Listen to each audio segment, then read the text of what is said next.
Yeah.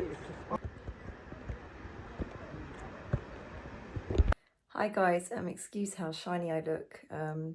I decided to take you along for the whole ride for this because I want to vlog as much as I can about the experience.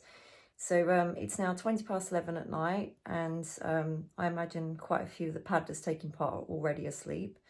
I'm an insomniac, so the chances of me getting to sleep early are very slim. But I am super tired, so I'm hoping that when I go to bed in a moment, I will fall asleep. I'm going to be up at 5 a.m. I've prepared pretty much everything, my hydration bladder,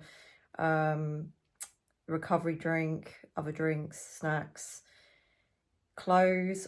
I always lay out my outfit the night before. And with this particular type of race, I'm actually going to take some other items of clothing. If you're curious to know about everything to do with SUP 12, go on the website and read it, because I'm not about to describe the whole thing. But basically it's paddling for 12 hours, but you have a rest station, so you can take rests. But obviously that means if you're striving to do as many laps as you can, that's time off the water. So you've got to kind of think of your tactics. So I'm going to see how it pans out. I'm used to paddling big distances for a very long time and not eating or drinking or having my hydration bladder. Obviously it is best to hydrate, so it's quite a luxury actually having those rest stations, because you can have a rest whenever you like. But obviously you've just got to be mindful, if your aim is to do a lot of distance, to not rest for really long, or the opposite, you could rest really well and it might perk you up so much that you end up going faster and doing more. So there's all different things. Sorry, excuse me, I had to move it. There's all different things to bear in mind. Excuse how shaky this camera is, by the way, but I don't have my tripod, so, and that's the beauty of vlogging, to be honest.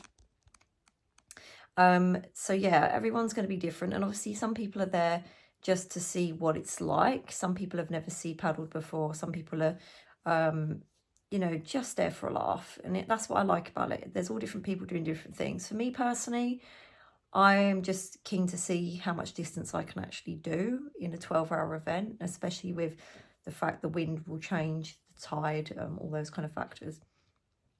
So everything's laid out and ready to rock.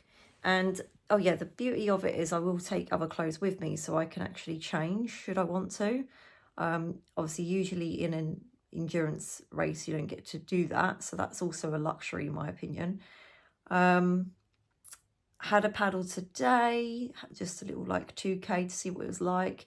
It was breezy, but really soft water. Bit of swell, but nothing crazy.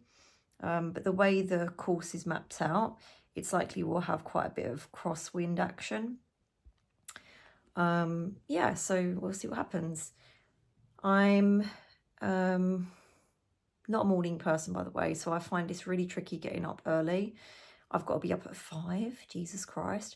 A lot of events do tend to mean that you have to get up early, especially if you're travelling. Luckily enough, we're only down the road, because obviously we stayed over because it's very far away, Devon.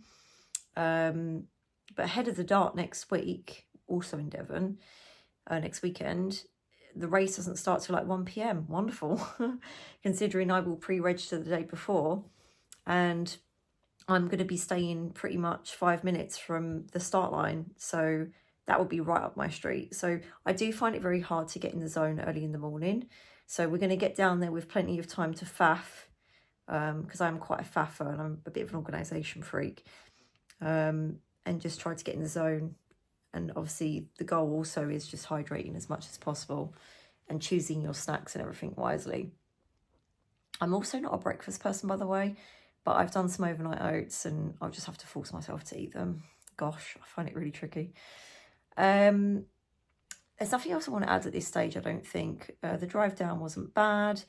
Thankful that Dave drove us down here.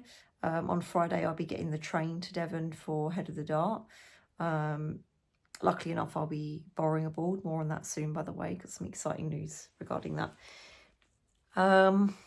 Yeah, I'm tired now. So I've had a nice bath to try to relax. I really love baths. And yeah, time for bed, I guess. So wish us all luck. And if you're interested, you can tune into SUP Junkie for the live stream. Not that this video is going up tonight, but you can still rewatch the stream if you so desire. Yeah, so I'll try to do as much vlogging as I can tomorrow and after the race, and some video during the race as well. And I'll have my GoPro too, I forgot about that. Yeah, that's all I have to say now.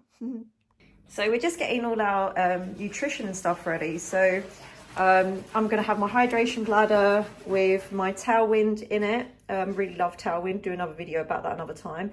I'm going to do a thermos flask filled with oat milk with Cadbury's chocolate powder. If you didn't know, this powder is actually accidentally vegan. Yeah, just in case it gets cold and I want to drink something warm. Even though there's probably going to be the cafe open, but I'm not going to have time to literally go to the cafe. Well, that's not my personal thing that I'm going to be doing. I'm also going to take some water. I've also got some other drinks to take. And as for nutrition, and I'm not a breakfast person, but I'm going to try to eat some overnight oats. So I've made some overnight oats with bananas. I've got this vegan pasta thing that I'm going to be taking. Some watermelon. Also not pictured, I have my energy gels and my energy gummies. I'll show you those later. They're some of my favorites. Some protein bars, some grays, some bananas, and that is it. That's all I, to be honest, need. Everybody's going to be different. Everybody has to work out what works for them. So I just wanted to document this because I like to make a vlog to show you guys along for the journey, basically. Oh, and also I'm going to do a lot of recovery mix. This is meant to be taken 30 minutes after exercising. I'm new to this recovery mix, so I'm not going to give like an honest review on this just yet, but a lot of people do like it.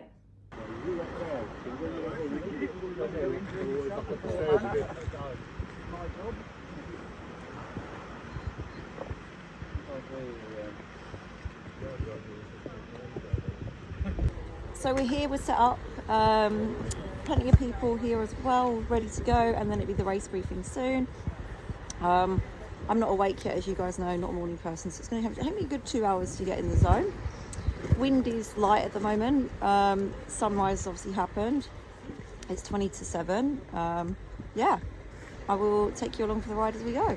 Hi gang, quick update. So just on lap 3, I'm going to go out for lap 4. I'm going to have a quick energy gel. It looks like, well, it is kind of semi-flat, but we've got like a offshore wind that's creating difficulties with the side part. So they're going out's easy, then going across, I'll show you in a minute. That part we're getting a lot of wind, so we're having to really like navigate around that. And then we have to come up to the beach, get off our boards, run up the steps, run down here, run down there, and get back on. But I actually like the fact we can get off. It is helping greatly, in my opinion. Sun's out, yay, so that's it for now. Let me just switch the camera around. So as you can see, this is the beach here, and paddlers will get on their boards, and you have to go up through the buoys there, down towards the buoy over there, and then it's that long stretch across, which a lot of us are trying to navigate more towards the bay. Yay! Go Eric, go! And then you're coming back in, there's another buoy around the corner, and then you have to get off your board, and thankfully there's board butlers as well to help us. So yeah.